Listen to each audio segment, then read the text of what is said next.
अच्छा देखो, एक इम्पॉर्टेंट फॉर्मूला है 10th के लिहाज से, इसके क्वेश्चन कभी कभी आ जाते हैं। वैसे ये फॉर्मूला प्योरली 12th क्लास का है, बट इसके बेस्ड क्वेश्चन कभी कभी जो है 10th में डिपिक्ट किए गए। ठीक है, क्वेश्चन आता है जैसे लेंस को आपने ऑयल में डाल दिया या पानी में डाल दिया तो वो किस तरह से बिहेव करेगा। बहुत ज़्यादा टेक्निकल 10th क्लास में नहीं है, बट आप उसकी एक्सप्लेनेशन तभी कर पाएंगे जब आप इस फॉर्मूले को थोड़ा समझ पाएंगे। तो इसका प्रूफ तो 12th क्लास में, तो उसको मैं आपको नहीं करवा रहा हूँ। ठीक है, ये जो है लेंस मेकर फॉर्मूला है कि जो फोकल लेंथ है, जो लेंस क्या चीज है, दो ट्रांसपेरेंट मटेरियल के बीच में अगर कोई मीडियम फंसा हुआ है तो वो लेंस की तरह बिहेव करता है। जैसे ये मेरा चश्मा है, ये लेंस है, तो चश्मा और आईज के बीच में जो हवा है वो भी लेंस की तरह बिहेव कर रही है। समझ में आ रहा है? ठीक है, तो हमारा जो फॉर्मूला है वो ये है μ2 minus μ1 minus 1 upon R1 minus 1 upon R2। जो लेंस होता हमारे पास, कोई भी एक लेंस ले लो, जैसे हमने कन्वर्जिंग लेंस ले लिया, ये कन्वर्जिंग लेंस है। कन्वर्जिंग लेंस हम जनरल में बोलते हैं, मतलब अगर जो रेज आती है ऐसे पैरेलल में, वो एक पॉइंट फोकस पे कन्वर्ज हो जाती है। ठीक है, अब ये हमारा लेंस मेकर फॉर्मूला है। इसमें R1 और R2 क्या चीज होती है? देखो, जब हम लेंस बनाते हैं, अभी तो आपके पास जो 10th क्लास में पढ़ रहे हो बहुत सिमेट्रिक लेंस है, यानी इधर वाला पार्ट और इधर वाला पार्ट दोनों एक जैसे हैं, तो दोनों का रेडियस एक जैसा है। अरे समझ में आ रहा है नहीं आ रहा है? ठीक है, बाकी हम साइन कन्वेंशन लेते हैं। आप अभी 10th क्लास के लिहाज से पढ़ लो कि ये R1 minus R2 sign convention के हिसाब से पॉजिटिव ही आएगा। एक जैसे हमने डिस्टेंस लेते हैं, हम इधर का डिस्टेंस हमने पॉजिटिव ले लिया तो इधर का डिस्टेंस माइनस हो जाएगा। तो अगर इस वाले पार्ट का रेडियस अगर हमारे पास R1 है तो उस वाले पार्ट का रेडियस क्या हो जाएगा? R2 हो जाएगा। तो R1 1 upon R1 minus 1 upon R2 करके क्या आ जाएगा? पॉजिटिव आ जाएगी क्वांटिटी। समझ में आ रहा नहीं आ रहा है? अब मेन खेल है यहां पे इसका रिफ्रैक्टिव इंडेक्स। रिफ्रैक्टिव इंडेक्स की बहुत डिटेल्स मैं आप लोगों को करा चुका हूं 10th क्लास में। ज्यादा डिटेल्स हम एक्यूरेट डिटेल इसलिए कराते हैं ताकि आपको साइंस समझ में आए, आपको क्यों और कैसे सबका आंसर समझ में आए, जो उसका पर्पज होता है। ठीक है, अब इसमें जो क्वेश्चंस दे रखे हैं वो आपको रटाए भी जा सकते हैं, मगर समझाना ज्यादा बेटर है। ठीक है, फिर आप किसी भी क्वेश्चन में क्यों और कैसे कर सकते हैं, बहुत आसानी से कर सकते हैं। समझ में आ रहा है? अब देखो, ये μ2 माइनस μ1 है क्या? ये μ2 मतलब इसका रिफ्रैक्टिव इंडेक्स अंदर वाले मटेरियल का, जो मीडियम इसमें फंसा हुआ है, वो कांच भी हो सकता है, वो हवा भी हो सकती है, पानी भी हो सकता है, कुछ भी, एनीथिंग, जो मीडियम यहां पे फंसा हुआ है, जो ये दो सरफेसों के बीच में है, उस सरफेस का रिफ्रैक्टिव इंडेक्स है, उस मीडियम का रिफ्रैक्टिव इंडेक्स है μ2। आया समझ में? μ1 आपका बाहर का है। देखो, मीनिंग पता होना चाहिए। फिजिक्स आपके फॉर्मूले से चलती है, हर वर्ड का, हर सिंबल का आपको मीनिंग पता होना चाहिए। साइंस बहुत मजेदार लगती है।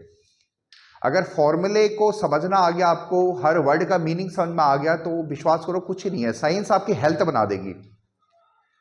और अगर यही मीनिंग आपको समझ में नहीं आया तो फिर हेल्थ बिगाड़ भी देगी, क्योंकि फिर आप रटना शुरू कर दोगे। साइंस में एक क्वेश्चन तो बनता नहीं है भाई, हाँ या ना? साइंस में तो इनफाइनाइट क्वेश्चन बन जाते हैं। तो अगर जिस बच्चे ने कंसेप्ट को ही नहीं समझा हुआ होगा तो उसको बड़ी समस्या आती है फिर। ठीक है, तो आप देखो यहां पे μ2 ये बाहर का μ1 हो गया। ठीक है, अब एक जनरल देख लेते हैं हम। जनरल हमारे पास ये है कि भाई जनरली क्या होता है, ये कांच का बना हुआ होता है और ये बाहर हवा होती है।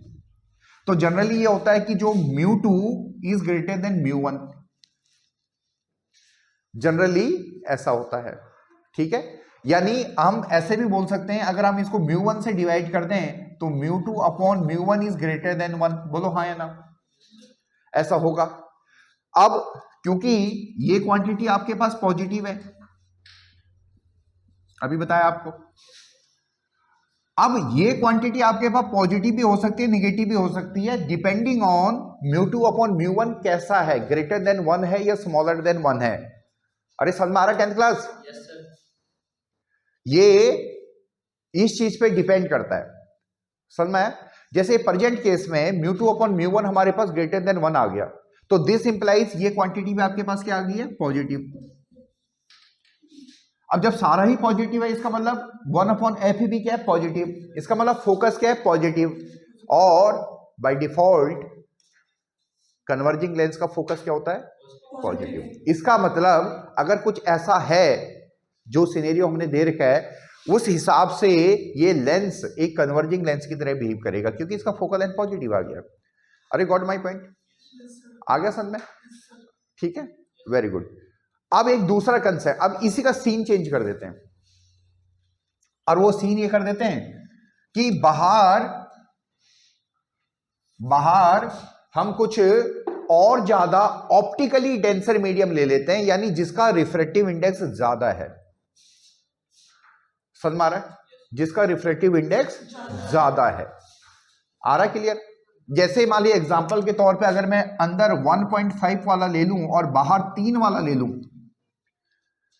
जैसे ऑयल कुछ भी रख दिया हमने, समझ में आ रहा है? जिसका रिफ्रैक्टिव इंडेक्स ज्यादा हो, समझ में आ रहा है? जैसे 3 बाहर ले लिया, अंदर हमारे पास 1.5 है। जाहिर सी बात है कि अगर आप इसको μ2 डिवाइडेड बाई μ1 करोगे तो इसकी वैल्यू लेस देन 1 आ जाएगी। अरे हाँ या ना? लेस देन 1 आने का मतलब है μ2 अपॉन μ1 लेस देन 1 आ गया, तो अगर आप उसमें -1 कर रहे हो, इसका मतलब ये क्वांटिटी आपकी निगेटिव आ गई है। अरे हाँ या ना? ये क्वांटिटी निगेटिव आ गई है, इसका मतलब 1 अपॉन एफ की वैल्यू निगेटिव आ गई है। 1 अपॉन एफ निगेटिव आने का मतलब है कि फोकल लेंथ आपका निगेटिव में आ गया है। तो फोकल लेंथ निगेटिव में आने का मतलब है कि ये एक डाइवर्जिंग लेंस की तरह बिहेव कर रहा है। अरे हाँ या ना? यस? ये आया समझ में नहीं आया? ठीक है। एक और केस हो सकता है कि हो सकता है जो मीडियम अंदर है वही मीडियम, उसी का सेम रिफ्रैक्टिव इंडेक्स आपका ये वाला, पहले तो ये वाला समझ में आया ना सभी को? कि एक तीसरा केस ये हो सकता है कि जो रिफ्रैक्टिव इंडेक्स अंदर है वही बाहर हो। मान लिया है अंदर 1.5 है, बाहर भी 1.5 हो भाई। अरे हाँ या ना? ठीक है। अब इस केस में क्या होना चाहिए, देखो इस केस में 1 अपॉन एफ, और ये क्या हो जाएगा, ये तो 1 - 1 जीरो ही हो गया, ये तो पूरा ही जीरो हो गया भाई। यानी फोकल लेंथ की वैल्यू क्या होगी, इनफाइनाइट होगी। अरे हाँ या ना? इनफाइनाइट का मतलब यहां पे क्या हो गया, एक प्लेन शीशे की तरह बिहेव कर रही है। प्लेन शीशे की तरह का मतलब क्या हो गया, यहां पे एक दूसरे थोड़ा सा फिजिक्स में सेंस भी लिया जाता है। यहां पे इसका मतलब ये हो गया है, आप समझना पहले, इनफाइनाइट फोकल लेंथ इनफाइनाइट हो गई है। इसका मतलब जो रेज जाएगी, समझना आप पहले, मैं इसको हटा रहा हूं पहले, ये इनफाइनाइट का मतलब ये हो गया, फोकल लेंथ है इसकी बट वो इनफाइनाइट है। जो ये अभी मुड़ जाती थी, जो अभी ये मुड़ जाती थी, अब ये मुड़ेगी, बट ये कहां पे मुड़ेगी, इनफाइनाइट पे मुड़ेगी। अरे हाँ या ना? क्योंकि फोकल लेंथ इनफाइनाइट चला गया है। अब इसको प्रैक्टिकली देखो, अगर इसको हम, ये तो मैथमेटिकली है कि इनफाइनाइट पे चली गई है, अगर हम इसको प्रैक्टिकली देखें तो इसका मतलब ये ऑलमोस्ट अनडिविएटेड जा रही है भाई। इनफाइनाइट पे मिलने का मतलब क्या हुआ,